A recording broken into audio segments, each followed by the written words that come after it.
ज़मीर जिंदा रख, कबीर जिंदा रख, सुल्तान भी बन जाए तो दिल में फ़कीर जिंदा रख, हौसले की तरकस में कोशिश का वो तीर जिंदा रख, हार जा चाहे ज़िंदगी में सब कुछ मगर फिर से जीतने की उम्मीद जिंदा रख। हाय गाइस, मैं हूं सुदेश कुमार और तिरछी बात चैनल में आपका स्वागत है। साथियों, जैसा कि आपको मालूम है, हम हर रोज़ यहां पर एक नए मुद्दे के साथ आपके सामने आते हैं और आज भी हमारे पास एक नया मुद्दा है और आज जो हम प्रोग्राम लेकर आए हैं उस प्रोग्राम का नाम है संघर्ष की कहानी।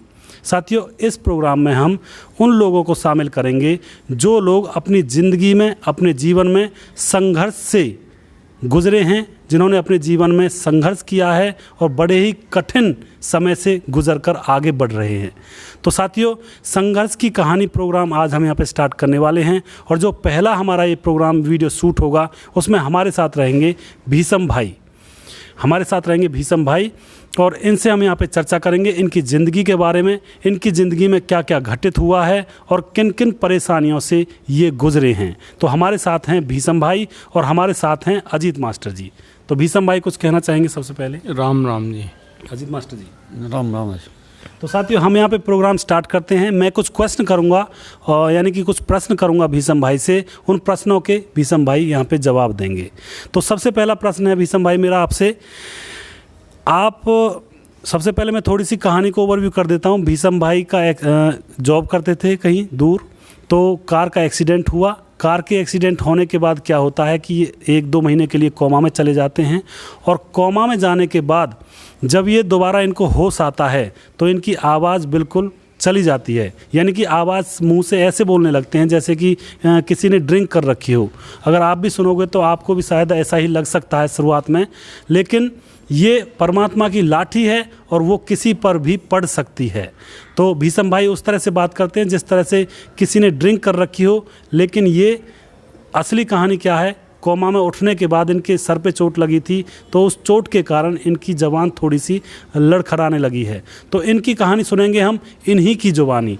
तो चलिए स्टार्ट होते हैं। सबसे पहले भीषम भाई, आप थोड़ा सा अपने बारे में बताएं और अपनी कहानी का थोड़ा सा ओवरव्यू दें। किस तरह से आपके साथ घटना हुई और क्या क्या हुआ था आपकी लाइफ में? मैं मेवात में काम करता था और जैसे कि शाम को अपने घर लौट रहा था तो सर गाड़ी से मैं आ रहा था, होटल की तरफ से गाड़ी आती हुई उसने मेरा एक्सीडेंट कर दिया, जिसमें कि मेरी दिमाग की जो नसें होती हैं वो फट गईं। मैं अचानक से कोमा में चला गया और 1.5-2 महीने कोमा में रहने के बाद मैं फिर दोबारा से मुझे ये हुआ कि मैं सरवाइव कर सकता हूँ। मुझे अपनी फीलिंग्स स्टार्ट हुई और मैं प्रॉपर वे में लौट के आने लगा। मुझे सब कुछ नया दोबारा से प्राप्त होने लगा। तो मतलब एक्सीडेंट होने के बाद जैसे ही आप होश में आए तो आपको लगा कि मैं जी सकता हूँ, जी हाँ। दोबारा से ज़िंदगी को स्टार्ट कर? बिल्कुल जी।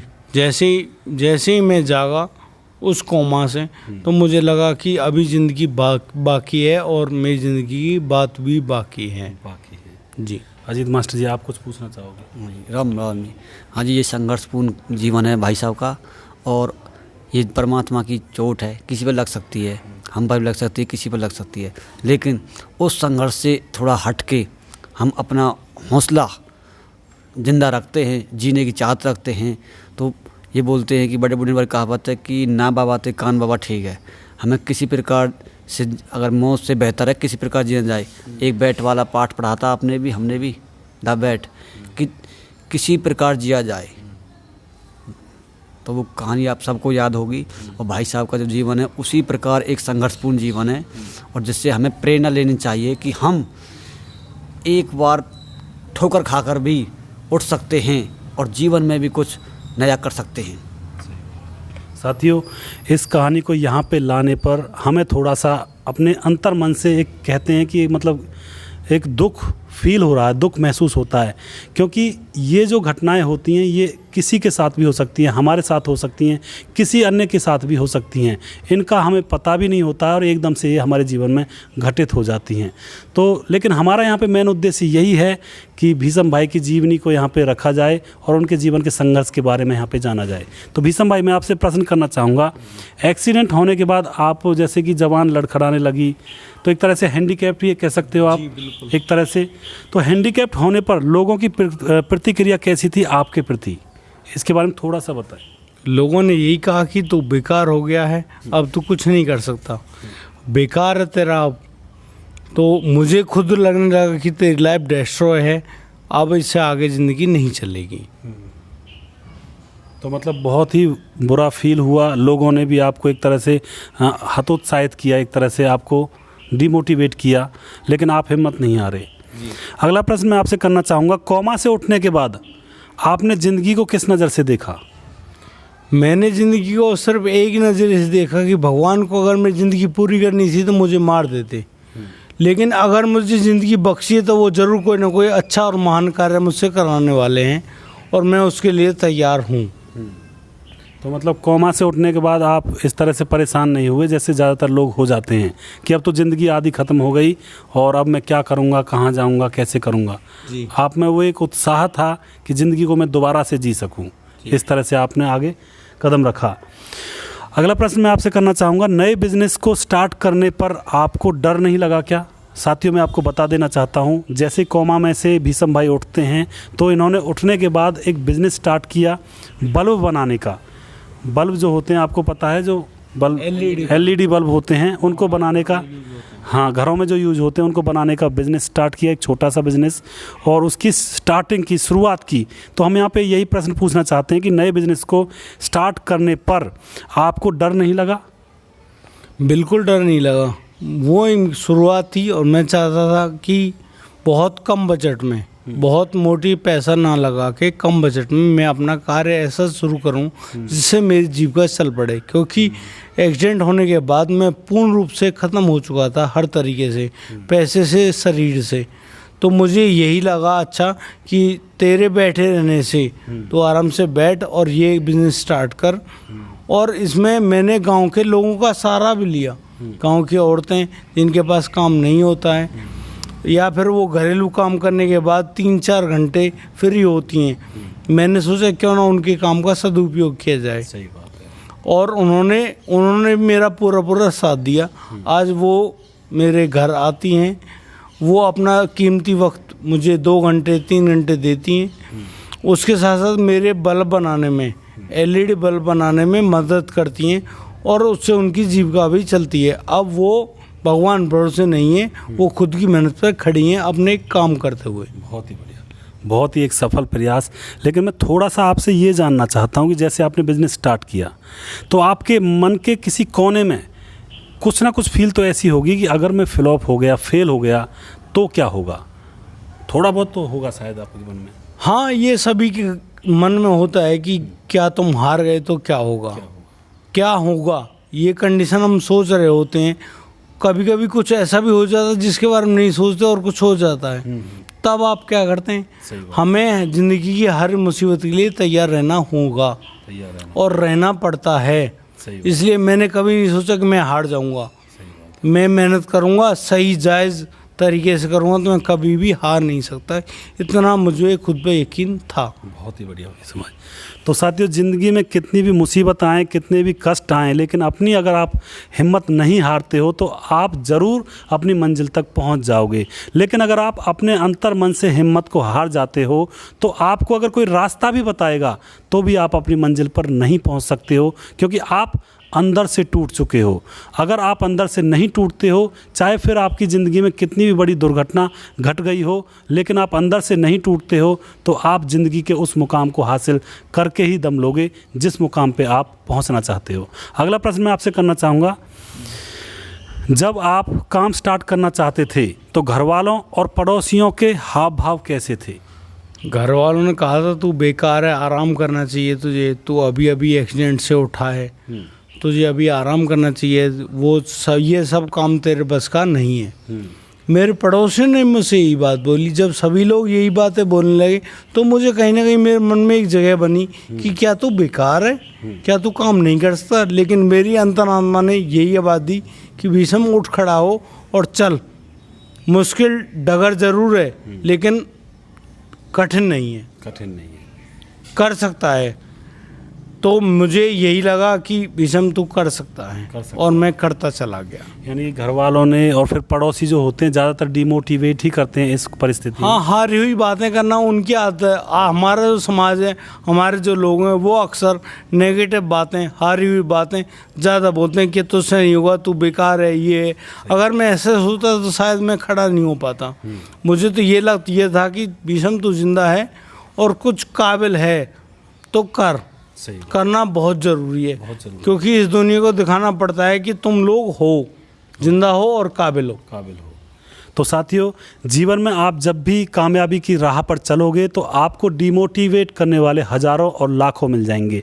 अगर आप उनकी बातों में आ जाते हो और डिमोटिवेट हो जाते हो तो आप कभी भी अपनी मंजिल पर नहीं पहुंच सकते हो। और अगर आप अपनी हिम्मत से काम लेते हो और उनकी तरफ ध्यान नहीं देते हो तो आप मंजिल पर अपनी पर 100% पहुंचोगे।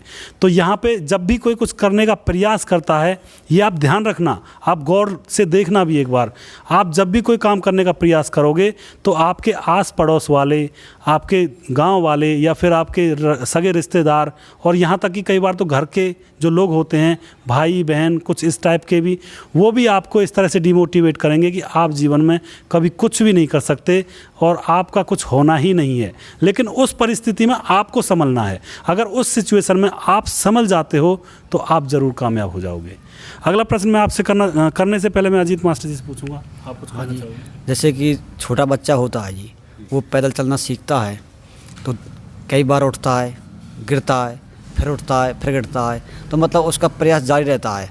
हमें भी जीवन में उतार चढ़ाव आते रहते हैं और हमें डिमोटिवेट और मोटिवेट करने वाले दोनों तरफ के लोग होते हैं। कुछ हमारे उत्साह को बढ़ाते हैं, कुछ हमारे मनोबल को गिराते हैं। तो हमें एक हाथी होता है जी, गांव में हाथी आ जाता है, गजराज महाराज, तो कुत्ते उसके पीछे भौंकते हैं और वे दूर से ही भौंकते हैं, वो उसके पास नहीं जाते, उस दूर से भौंकते हैं। और जो दर्शन देते हैं गजराज, जैसे हम बाहर है, कोई भगत टाइप के जो लोग हैं वो दर्शन करते हैं, हाथ जोड़ते हैं, तो गजराज उन्हें नमस्कार करते हुए आगे निकल जाते हैं। तो हमें ऐसे लोगों से नहीं घबराना चाहिए, जो पीछे जो हमारी निंदा करते हैं या हमारी आलोचना करते हैं वो हमसे पीछे ही रहेंगे, हमसे आगे नहीं निकलेंगे। और जो हमारे प्रशंसक हैं वो हमारे उत्साह को बढ़ाएंगे। लेकिन हमें दोनों को साथ लेके चलते हुए अपने लक्ष्य पर चलना चाहिए। अगर हम कुछ काम शुरू ही नहीं करेंगे, अगर ये भाई साहब सोचते कि हमारा जीवन फ्लॉप हो गया, अब मैं कुछ नहीं कर सकता, अगर ऐसा सोचते तो आज ये अपने साथ साथ एक दिव्यांग होते हुए भी अपने साथ साथ दूसरों को भी बिजनेस दे रहे हैं, दूसरों को भी मतलब ये संभालने की कोशिश कर रहे हैं। और जो हम सही सलामत अच्छे हट्टे कट्टे होते हुए भी अपने आप को नहीं संभाल सकते, किसी से सीख लेनी चाहिए, सीख तो मिलनी चाहिए भाई साहब से। तो हमें ऐसे लोगों को आगे लाना चाहिए जो खुद असफल होने की सोचने के बजाय दूसरों को सफल बनाते हैं। सही बात है। ऐसे लोगों से प्रेरणा लेनी चाहिए। तो भीषम भाई साहब, मैं एक प्रश्न करना चाहता हूँ आपसे कि कई बार जो परमात्मा की लाठी है वो किसी पर भी पड़ जाती है, कई बार लोग दिव्यांग हो जाते हैं तो लोगों की राय उनके बारे में बहुत ज़्यादा खराब होती हैं। तो क्या उन लोगों को इस तरह से बिहेव करना चाहिए या फिर नहीं करना चाहिए? जी, मेरा तो यही कहना है कि मैं खुद दिव्यांग हुआ हूँ, मैं तो खुद मर के ज़िंदा हुआ हूँ, तो मुझे काफ़ी बेहतर तरीके से पता है कि ज़िंदगी किस तरह से गिरती है, किस तरह से दोबारा संभाली जाती है। तो मेरा सभी उन भाइयों से यही निवेदन है कि घबराए ना, अपने आप को अकेला ना समझें। आपकी तरह भी लोग बहुत हैं इस दुनिया में और वो सभी लोग ज़िंदगी जीते हैं। अपने विश्वास को, अपने आत्मविश्वास को कभी कम ना होने दें और सफल होने की डगर पर आगे बढ़ें, क्योंकि वो किसी से कम नहीं है। शायद लोग अच्छे वाले जो लोग हैं वो ये समझते हैं कि ये बेकार है, इनका हाथ नहीं चलता, इनका पैर नहीं चलता, ये खुद नहीं चल पाते, तो क्या ये कुछ नहीं कर पाएंगे? नहीं, ये उनकी गलत भावना है और वो इसी बात को आगे जाके सिद्ध करना चाहते हैं। लेकिन मेरा यही कहना है कि वो लोग जो दिव्यांग हैं वो एक ना एक दिन साबित करके दिखाते हैं कि वो अपनी जगह बहुत बढ़िया थे, उन्होंने काफ़ी अच्छी कोशिशें की और वो सफल होना जानते हैं। तो साथियों, दिव्यांग कोई अपनी मर्जी से नहीं होता, ये ऊपर वाले का कहर होता है और ये कहर किसी पर भी पड़ सकता है। कई बार समाज में देखा जाता है कि अगर कोई दिव्यांग व्यक्ति है तो उसको एक हीन भावना से, हीन दृष्टि से देखा जाता है, उसके बारे में बुरा भला भी कहा जाता है। लेकिन आपको ये याद रखना चाहिए कि परमात्मा की लाठी किसी पर भी पड़ सकती है। ये कोई उसकी मर्जी नहीं है, जो दिव्यांग है या कोई हैंडीकैप्ड है, उसकी ये मर्जी नहीं है कि वो ज़बरदस्ती हैंडीकैप्ड हुआ है। ये तो सिर्फ और सिर्फ ऊपर वाले की, कहते हैं ऊपर वाले की लाठी होती है। तो मैं आपसे निवेदन यही करूँगा कि कभी किसी दिव्यांग को देखकर उसका उपहास ना किया जाए और उसको भी अपने साथ मिलाकर समाज में एक बराबर का लेवल का दर्जा दिया जाए। अगला प्रश्न मैं करना चाहूँगा आपसे भीषम भाई, आपने जब आपका एक्सीडेंट हुआ था उस टाइम आप कोमा में थे, आपने बताया 1 महीने कोमा में रहे थे आप। 1 महीने कोमा में रहने के बाद आप उठ खड़े हुए थे।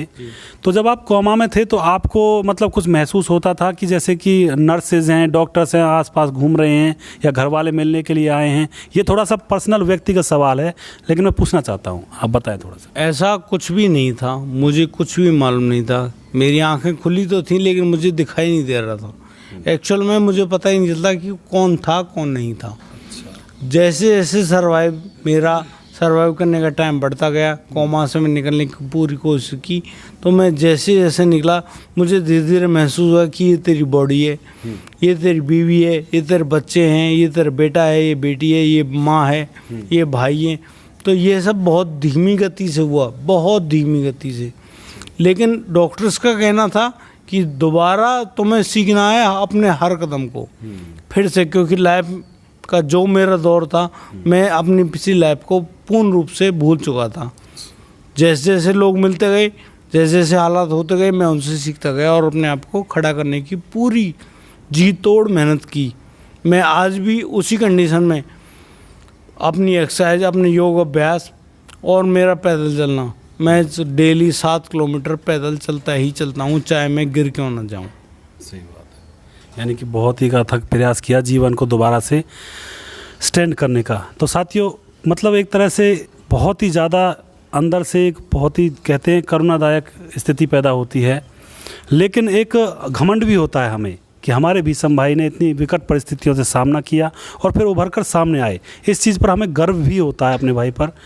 अगला प्रश्न मैं आपसे करना चाहूँगा, आपको अपने ऊपर कितना विश्वास था? विश्वास था भी या नहीं था, अगर आप मतलब उस कंडीशन से उभरने में, इसके बारे में बताएं। जैसे कि मुझे लगा कि मैं जिंदा हूँ, तो मैंने यही समझा कि इसमें भगवान की न कोई मर्जी है। और जैसे ही मुझे ये बात फील हुई, महसूस हुई, तो मुझे मेरा विश्वास मेरे सर से भी ऊपर था। मैं आत्मविश्वास से लबरेज था और मुझे पूरा विश्वास था अपने ऊपर कि हाँ, तू कर सकता है। बस मैंने अपने विश्वास को अपने ऊपर कायम रखा और मैं आगे बढ़ता गया। और आज मैं जो कुछ भी हूँ अपने विश्वास के कारण हूँ। तो मेरा यही कहना है कि कभी भी अपने विश्वास से ना डगमगाएं, क्योंकि वही होता है जो आपको लेके चलता है, आपका विश्वास। तो भीषम जी, बहुत ही विकट परिस्थितियों का सामना किया है। अब आपका मतलब जैसे एक्सीडेंट हुआ था उसके बाद आपने अपना नया बिजनेस स्टार्ट किया बल्ब का, और अब उसके बाद अपने आगे आने वाले जीवन में आप क्या कोई कदम उठाना चाहोगे? जैसे कि मैंने आपको बताया है, जो मेरा काम है एलईडी बल्ब, वो मेरे साथ साथ मेरे गांव के लोगों का भला करने वाला है। मुझे आवश्यकता नहीं है कोई और अन्य कार्य को जोड़ के रखने की, क्योंकि मेरे लिए यही बेहतरीन काम है। क्योंकि मैं तो अपनी जीविका कमाते कमाता हूँ, मेरे साथ साथ गांव के और भी जो लोग मेरे साथ जुड़े हुए हैं, उनके भी घर मेरे काम की वजह से अगर चलते हैं, तो मैं इस काम को सबसे बेहतर मानता हूँ। क्योंकि मेरी नज़र में नर सेवा ही नारायण सेवा है। बस मुझे लोगों में भगवान दिखाई देते हैं, यही मेरा विश्वास है। तो भीषम जी, लॉकडाउन जो अभी चला था, इसमें आपने अपने वर्करों को कोई मदद दी उनके साथ? बिल्कुल, बताइए थोड़ा सा। लॉकडाउन हुआ, लोग खासे परेशान थे, उन्हें जीविका नहीं मिल पा रही थी, वो काम नहीं कर पा रहे थे। और बहुत से ऐसे लोग थे जिनके पैसे थे लेकिन वो उनको ना तो यूज कर पा रहे थे, ना उनको किसी कंडीशन में लगा पा रहे थे। तो हमने, जो लोग हमारे साथ जुड़े हुए, पहली बात तो मैं उनको वर्कर नहीं मानता, मेरे साथी हैं वो। सही बात, फैमिली है, मेरी फैमिली है। तो मैंने जितना मुझसे हो सका मैंने उनका साथ दिया विदाउट कमीशन, कोई कमीशन नहीं खाया और उन लोगों की मदद की ताकि वो लोग भी ज़िंदा रहें, मेरे साथ रहें, खड़े रहें। क्योंकि उन्होंने मेरी मुसीबत में काम चलाया तो मैं क्यों ना उनकी मुसीबत में काम चलाऊं, और यही हमारा भाईचारे का नियम सिखाता है। सही बात है जी, बहुत ही अच्छी बात है। बहुत ही सफल प्रयास किया भीषम भाई ने। यानी कि आप तो उभरे विकट परिस्थिति से, और जब देश पर विकट परिस्थिति आई और लॉकडाउन लगा तो इनके साथ जो काम करते थे, जिनको ये फैमिली मानते हैं, उनका भी साथ दिया और उनको भी सहयोग किया। बहुत ही अच्छे विचार हैं, बहुत ही नेक विचार हैं और हमें बहुत ही प्राउड है अपने भाई पर। अगला प्रश्न मैं आपसे करना चाहूँगा, अब काम का रिस्पॉन्स कैसा है आपका? जो आपने बिजनेस किया है उसका रिस्पॉन्स अब कैसा है? बहुत अच्छा है। मैं धीरे धीरे आगे बढ़ रहा हूँ। बाइक चलानी मैंने सीख ली है दोबारा से। अच्छा अच्छा जी, तो अब मैं मार्केटिंग करता हूँ अपने प्रोडक्ट की, अपने बल्ब की खुद मार्केटिंग करता हूँ। लोगों के पास जाता हूँ, भाई ये मेरा बल्ब है, काफ़ी अच्छा है और बेहतरीन है। तो और भी लोग जो मुझे जानते हैं नहीं जानते हैं, उनका मुझे सारा मिला है बखूबी। वो लोग मेरा साथ हाथ बटाते हैं, वो कहते हैं भीषम हम तेरा प्रोडक्ट बेचेंगे। तो उस मेरे प्रोडक्ट बेचने में, मेरी मार्केटिंग करने में उन सब लोगों का हाथ है जिन्होंने उसको तैयार किया है। और मैं चाहता हूँ कि ये मेरा बढ़ता रहे। भगवान से ही कृपा करने की गुजारिश करता हूँ कि वो मेरा काम आगे दिन रात सही बात है बढ़ाता रहे। तो लोगों से आप कुछ कहना चाहोगे कि कोई अगर मदद आपके लायक लोगों को चाहिए या फिर आपसे कुछ पूछना चाहता हो, कोई आपकी मदद किसी को चाहिए, तो क्या आप उसकी मदद करोगे? या फिर लोगों को किस तरह से आप मोटिवेट करोगे इस काम में जो आपका बिजनेस है? लोगों के लिए कोई मतलब है आपके पास कोई? बिल्कुल, मेरा इस मकसद में सुदेश भाई एक ही कहानी है। अगर मैं कहूँ तो कि जिस भी भाई को ये काम सीखना हो, बिना किसी खर्चे के मेरे घर आके ये काम सीख सकता है। मैं बखूबी उसे सिखाऊंगा पूर्ण रूप से, कैसे बल्ब सामान आता है, कैसे बनाया जाता है, कैसे सेल आउट किया जाता है, यहाँ तक कि वो बना के हमें दे दे, हम सेल कर देंगे। सही बात। दूसरी बात, वो लोग जैसा भी चाहते हैं, उनको गांव से समस्या है या किसी कंडीशन में परेशानी है, इकोनॉमिक परेशान है, वो हमारी मदद लेने के लिए तैयार हों, हमारे पास आएँ। हम जितना भी हमसे हो सकेगा हम उनकी मदद करने के लिए तैयार हैं, भले ही चाहे वो सही आदमी हो शारीरिक रूप से या दिव्यांगजन हो, कोई भी इंसान हो। मुझे बड़ी खुशी होती है और मुझे आनंद आता है कि मैं कुछ ना कुछ भगवान की सेवाओं में कर रहा हूँ। बहुत ही बढ़िया, बहुत ही अच्छे और नेक विचार हैं आपके। और मैं दोस्तों आपको बता देना चाहता हूं, जितने भी मैंने अभी तक पंच सरपंचों के जो इंटरव्यू लिए हैं या फिर मैंने अब से पहले जो भी प्रोग्राम बनाए हैं, उनमें मैं इतना भावुक अभी तक नहीं हुआ था जितना आज इस प्रोग्राम में हो रहा हूं। क्योंकि ये एक संघर्ष की कहानी है और आपको पता ही है हर एक इंसान के जीवन में संघर्ष होता है, लेकिन कुछ एक इंसानों के जीवन में संघर्ष कुछ ज़्यादा मात्रा में होता है। तो उस ज़्यादा मात्रा की जो संघर्ष है उसको पार कुछ लोग ही कर पाते हैं, क्योंकि उससे डरने वाले भी बहुत सारे लोग होते हैं। लेकिन भीषम भाई उन संघर्षों से डरने वाले नहीं थे, अपने आप को उभारा और अपने आप को आगे बढ़ाया। अजीत मास्टर जी, आप कुछ प्रश्न करना चाहेंगे भीषम भाई से? नहीं जी, मैं तो लोगों से यही संदेश देना चाहता हूँ कि जो भीषम भाई के साथ घटना घटी है वो दुखद है, और जिससे उभर के वो लोगों के सामने फिर से खड़े हुए हैं अपने पैरों पे, बहुत ही सराहनीय हैं। और लोगों को ये संदेश देना चाहते हैं कि हम गिर कर भी उठ सकते हैं और अपने साथ साथ दूसरों को भी उठा सकते हैं। और भाई साहब, आप जो कहना चाहते हो बता। भीषम भाई, आप भी कुछ जनता को संदेश देना चाहते हो अपनी तरफ से कि किस तरह से अगर कोई मुसीबत आए या विकट परिस्थिति आए? जी हाँ, मैं कोशिश करूँगा। मैं उन सभी लोगों से ये कहना चाहता हूँ कि ऐसी परिस्थिति में बिल्कुल ना घबराएं, क्योंकि ज़िंदगी कभी भी किसी मोड़ पे आपको खड़ा कर सकती है। कभी भी ना घबराएं, अपने विश्वास को कायम रखें और खुद पे भरोसा रखें कि हाँ, आप सब कुछ कर सकते हो। किसी को किसी भी कंडीशन में कभी भी कमज़ोर नहीं समझना चाहिए। मेरा दावा है, जो इस विश्वास को अपने पास रखेगा वो ज़िंदगी में कभी भी फेल नहीं हो सकता, कभी भी हार नहीं सकता। इसलिए दोस्तों, अपनी परेशानी में खुद खड़े हों, अपने साथ ही खुद बने और ज़िंदगी को बेहतर समझें और बेहतर ही बनाएं। अच्छे कर्म करें और आगे बढ़ते जाएं। धन्यवाद। बहुत ही अच्छा संदेश भीषम भाई ने दिया आप लोगों को, और जो समझने वाले हैं वो लोग समझ गए होंगे, और जो जानने वाले हैं और जांचने वाले हैं वो जांच गए होंगे और जान गए होंगे।